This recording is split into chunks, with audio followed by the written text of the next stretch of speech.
Iwan mo na muna yan dito. Papatago ko na Saan? Dun sa Saan? kwarto. Hindi ko pa rin po kaya. Medyo mahal pa rin po eh. Ano ka ba?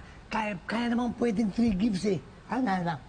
Uy, tanong mo rin kay Robert baka gusto niya. Ay, naku, sigurado tumatawag na siya para sabihin gusto niya. Sigurado tumatawag na siya para sabihin gusto niya. Oo nga, birdie ko, birdie. Tingnan mo na, hawakan mo na nga ito. Itong gagawin to.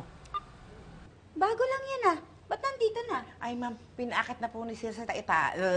Sa tae. Okay lang yan, hindi ka naman, tatalbog ka lang naman dyan eh. Ano daw? Masaya po pala mag-bike eh. Yan ang po na gagamitin ko. Ano? Yan na po niya muna. Yan po muna. Yup! Muna! Paki! Yan, buti nga sa inyo.